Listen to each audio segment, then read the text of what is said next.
artefato misterioso e carregado de poder foi recentemente encontrado.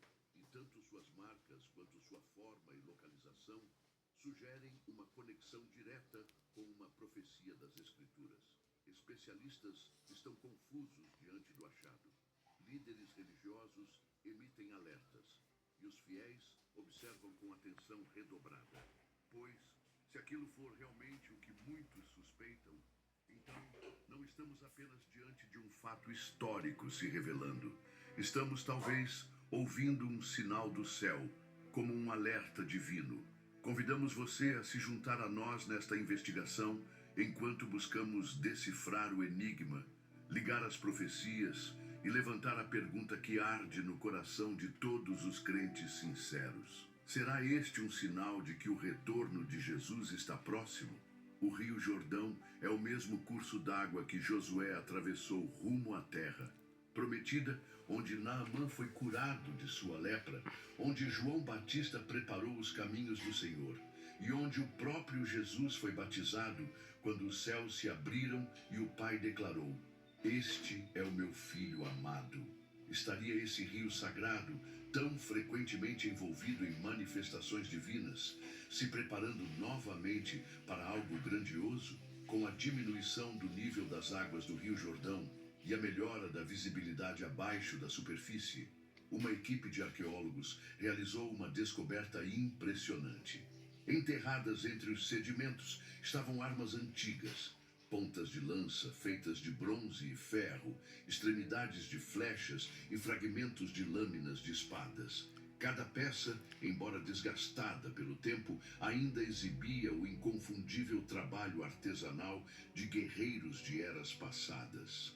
Análises por datação de carbono e exames metalúrgicos indicam que essas armas foram forjadas há mais de 2000 anos, colocando sua origem nos períodos conturbados da monarquia israelita e durante a revolta dos Macabeus. Algumas dessas relíquias podem estar diretamente ligadas às batalhas narradas nas Escrituras, envolvendo o rei Saul, o rei Davi ou ainda os exércitos de Judas Macabeu.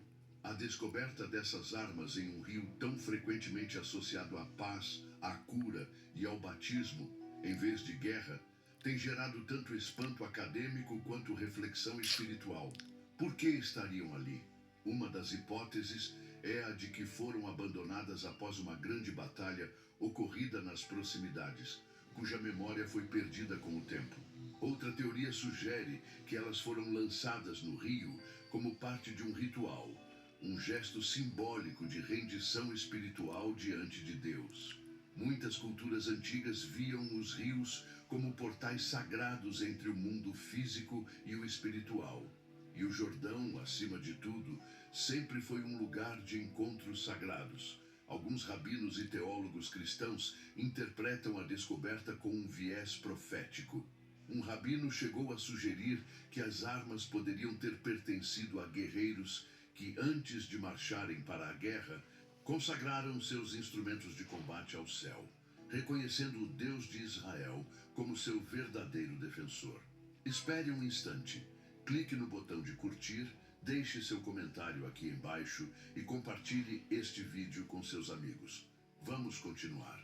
Logo após essa surpreendente revelação envolvendo armamentos antigos, a equipe de escavação fez outra descoberta ainda mais impressionante, logo abaixo do leito siltoso e macio do Rio Jordão. Conforme mergulhadores removiam camadas de lama compacta, um brilho inusitado chamou a atenção. Não o brilho opaco de ferro corroído ou bronze antigo, mas um fulgor intenso e evidentemente valioso. Um tesouro, oculto durante séculos sob as águas sagradas, finalmente emergia. O que apareceu diante dos arqueólogos foi algo absolutamente extraordinário. Moedas de ouro cunhadas com símbolos de imperadores esquecidos, anéis de prata enfeitados com pedras preciosas e joias finamente esculpidas contendo inscrições hebraicas antiquíssimas. Algumas dessas peças traziam emblemas do Império Romano, indicando que provinham de culturas diversas que, ao longo do tempo, se encontraram e colidiram nesta Acharam terra às tão 7 horas isso aí. disputada. Porém, O o que cientista mais quer causou descobrir o comoção que é isso entre aí. os estudiosos não foi apenas a antiguidade ou a complexidade dos objetos, mas o seu simbolismo. Diversos itens apresentavam imagens de menorás, pombas e ramos de oliveira, todos símbolos profundamente ligados à fé judaica. Outros, por sua vez, retratavam divindades romanas e selos imperiais, sugerindo um momento histórico em que fé, poder e resistência se confrontaram intensamente. Seria este tesouro escondido durante um cerco? Teriam sacerdotes ou moradores em fuga o enterrado próximo às águas sagradas para protegê-lo? Ou teria sido uma oferenda espiritual, algo depositado ali com o intuito de consagração? Alguns estudiosos especulam que esse tesouro poderia fazer parte dos bens do Templo de Jerusalém, contrabandeados às pressas antes de uma invasão iminente. Outros acreditam que possa ser a fortuna pessoal de indivíduos que procuraram refúgio nas margens do rio durante períodos de colapso político e perseguição. Independentemente da teoria correta, há um consenso entre os especialistas. Esses objetos não são meras moedas ou adornos. Eles são testemunhos silenciosos de pessoas que viveram com fé, temor e esperança. E o seu ressurgimento, justamente agora que o Jordão recua, parece ultrapassar os limites da simples arqueologia. Permaneça conosco, pois o que foi descoberto, em seguida, desafia os limites entre o mundo natural e o sobrenatural. Quando já se acreditava que o Rio Jordão havia revelado todas as suas surpresas, uma nova e inquietante visão surgiu. E desta vez, não se tratava de algo enterrado em pedras ou lama. Era algo vivo. Pesquisadores localizados perto de uma curva do rio começaram a ouvir um som incomum ao cair da noite. Um coachar baixo, contínuo. Ao investigar a origem, depararam-se com um fenômeno inesperado. Uma congregação gigantesca de sapos, não dispersos ao longo da margem, mas concentrados em uma única área isolada do curso d'água. Centenas, talvez milhares deles, foram os moradores locais os primeiros a fazer a associação bíblica. No capítulo 8 do livro do Êxodo, Deus envia uma praga de rãs sobre o Egito como sinal ao faraó, um julgamento que transforma o cotidiano dos egípcios em caos. Disse o Senhor a Moisés: vá ao faraó e diga-lhe, assim diz o Senhor, deixe o meu povo ir, para que me adore. Se você se recusar, infestarei todo o seu território com rãs. O capítulo 8, versículos 1 e 2 do livro de Êxodo talvez esteja se repetindo em nossos dias. Seria este fenômeno uma nova manifestação daquele julgamento antigo? Um reflexo sobrenatural?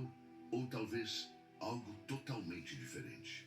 Alguns cientistas apontam para possíveis causas naturais, como padrões reprodutivos de espécies e alterações climáticas, tentando explicar o ocorrido.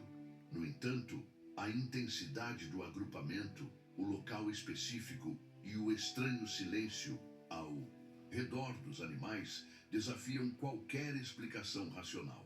Esses sapos permaneceram no local durante vários dias e, de maneira tão repentina quanto surgiram, desapareceram.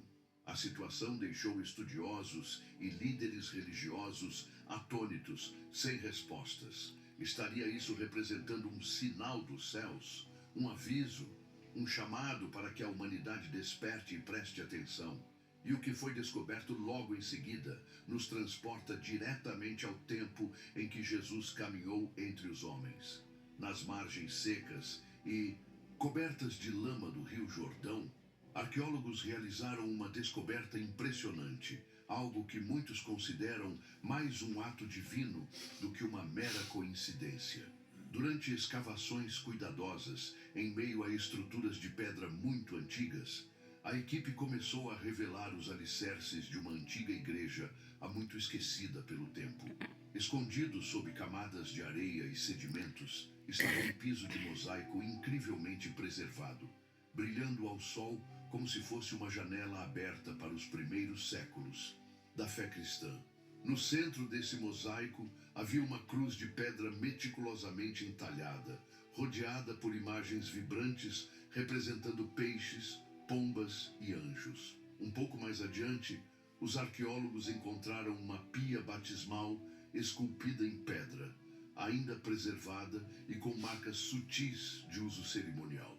Ao redor da arte, inscrições em grego antigo exaltavam Jesus Cristo com títulos como Salvador, Luz do Mundo e Água Viva. Os estudiosos acreditam que essa pode ser uma das mais antigas igrejas cristãs construídas nas proximidades do rio, um ponto de encontro sagrado para os primeiros cristãos que vinham até ali para relembrar o batismo de Jesus. Os símbolos encontrados não foram aleatórios. Os peixes representam os seguidores de Cristo. As pombas simbolizam o Espírito Santo e os anjos ilustram a presença divina, especialmente relacionada ao batismo do Salvador, como relatado nos Evangelhos.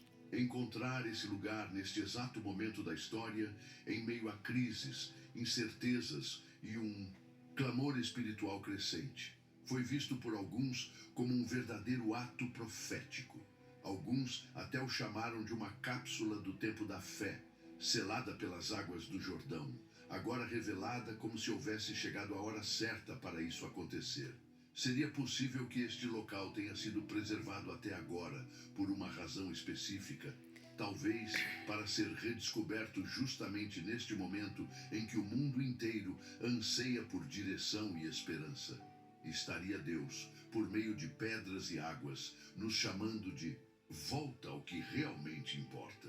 Enquanto os mergulhadores continuavam a observar a área ao redor das ruínas da antiga igreja de mosaicos, perceberam um movimento estranho nas águas rasas, mas não causado por lama ou detritos, e sim por vida. Peixes, dezenas deles, mas não eram quaisquer peixes. Eles nadavam próximos à pia batismal antiga, entre as pedras sagradas. Era possível ver grandes bagres e também a tilápia, uma espécie altamente significativa na tradição cristã. Essa espécie é popularmente chamada de peixe de São Pedro por causa do episódio relatado em Mateus, capítulo 17, versículo 27, quando Jesus diz a Pedro para pescar um peixe e dentro da boca do animal estaria a moeda necessária para o pagamento do imposto do templo. Esse milagre é lembrado há séculos como símbolo da providência divina e do cuidado de Deus com os seus. Porém, essa espécie, especialmente em tamanha quantidade, não costuma aparecer nas regiões mais ao sul do Jordão. A presença desses peixes nesse trecho específico do rio está deixando tanto cientistas quanto crentes cheios de perguntas. Seria apenas um deslocamento natural de cardumes? Ou estaria acontecendo algo além do que a ciência pode explicar? Para alguns estudiosos da fé, isso representa mais do que biologia.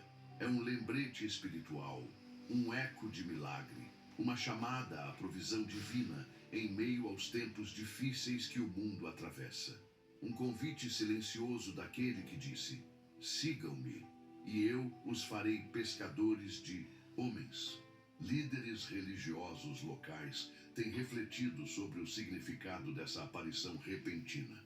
Para eles, o momento não parece coincidência.